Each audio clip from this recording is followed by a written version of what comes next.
Loh, ini apaan sih?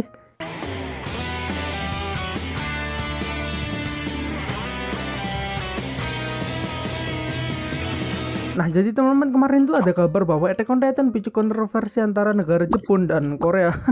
Kok bisa? Ya, aku belum baca beritanya lengkapnya itu seperti apa. Tapi sebelum itu, aku mau minta maaf dulu karena ya hampir seminggu aku nggak upload. Sebenarnya kemarin itu aku mau buat video, tapi entah kenapa leher aku sakit gitu coy. Kayak kalau dalam bahasa Jawa. Ada. Nyeri otot pinggang.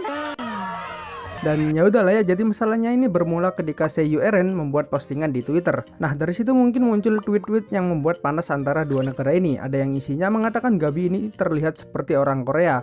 Lah, kok bisa? Tentu bisa banget, karena kalian bisa lihat sendiri Gabi ini selalu bawa-bawa masa lalu, penjajahan, dan membenci orang karena dosa masa lalu nenek moyang orang tersebut. Dan ini mungkin sama dengan keadaan masyarakat dua negara itu, karena yang seperti kalian tahu, Jepang juga pernah menjajah Korea. Dan orang Korea sampai sekarang mungkin belum bisa move on dari penjajahan yang dilakukan Jepang dulu. Dan ya mirip-mirip lah ya, sama-sama penjajahan dan nggak bisa move on. Apalagi ada info kalau Jepang tak mengajarkan secara rinci tentang sejarah penjajahan di pelajaran sekolah. Buset, greget kak tuh. Jadinya banyak orang Jepun yang tidak mengetahui dosa-dosa masa lalu nenek moyang mereka. Dan ini sama dengan rakyat Paradise yang dihilangkan ingatan oleh Raja Fritz gitu. Dan kenapa sih sejarah penjajahan tak diajarkan secara rinci di sekolah negara Jepun? Aku sebenarnya kurang tahu sebab pastinya itu kenapa teman-teman. Tapi banyak yang bilang kalau ini demi supaya generasi sekarang tak menjajah lagi. Ada yang bilang Jepang malu buat mengakuinya karena moralitas dan harga diri dan lain-lain. Oh iya, kalau kalian tahu hubungan antara dua negara ini memang cukup memanas dari beberapa tahun yang lalu. Dari perang dagang, politik, dan apa yang baru-baru ini tuh yang pulau itu coy, entah itu rebutan atau gimana aku kurang tahu gitu.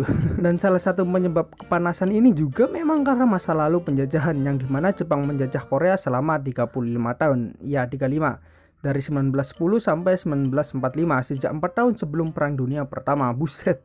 Apalagi memang Jepun yang terkenal akan jauhnya dari kemanusiaan saat menjajah negara lain. Banyak kok film-film yang memperlihatkan kekejaman Jepun.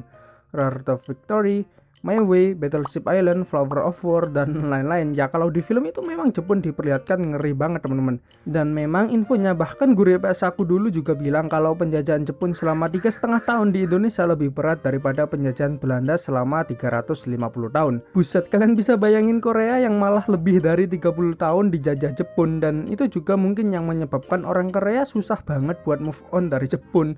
Kita yang 3,5 tahun aja berat, apalagi yang 30 tahun lebih coy ya. Kekejaman Jepun yang terkenal juga salah satunya adalah pembantaian Nanjing di Cina. Itu Jepun bantai warga sipil loh. Ingat bro, warga sipil gila banget. Sekitar 50.000 sampai 300 orang menjadi korban, ya gitulah ya, terus dibunuh gitu. Parahnya ada kabar bahwa Jepun tak mengakui kekejaman tersebut dengan alasan mana mayatnya nggak ada kok, kabar ini nggak bener, ini hoax. Aduh. Terus apa lagi nih yang terkenal, yaitu Yugun Yanfu. Ya, kerja paksa atau kalian kenal dengan Romusa, keterbatasan pakaian sampai pakai kain goni, bahkan mayat tergeletak di jalan merupakan hal yang tidak mengagetkan pada masa penjajahan Jepun. Jadi aku sendiri nggak heran Korea yang mengalami itu selama 30 tahun sampai sekarang masih greget-greget banget sama orang Jepun gitu. Apalagi mereka ini negara tetangga ya kan, merupakan hal yang biasa juga. Negara yang berdekatan itu biasanya nggak akur. Lah ini udah masa lalu menjajahan, tetanggaan juga. Wah cocok bergelut terus itu coy. Ya aku sebagai orang Indonesia juga nggak terlalu tahu juga tentang hubungan kedua negara ini. Jika ada kesalahan bisa koreksi, dan kalau ada kesalahan dalam penjelasan juga mohon dikoreksi. Namun bentar aku tanya deh, kalau kalian ketemu orang Belanda nih atau Jepun gitu, apakah kalian bakal sedikit emosi? Ya jangan lah ya, tapi aku percaya kok orang Indonesia itu pemaaf. Bahkan aku yakin kalian malah minta foto kalau ketemu orang asing di tempat wisata. Ya itu relate. Bes lah ya kalian. Bagaimana menurut kalian? Oh ya, kemarin ada lagi kabar kontroversi Anting Tanjiro buat kontroversi di Korea gitu. Aku nggak terlalu apaan sih gitu ya. Udahlah, mending kalian nonton kayak Fuku gitu ya. Dan oke lah, itu aja. Maaf jika ada kesalahan. Jangan lupa subscribe supaya nggak kedengaran video nggak jelas. Dan ya jika ada kesalahan jangan lupa koreksi coy ya.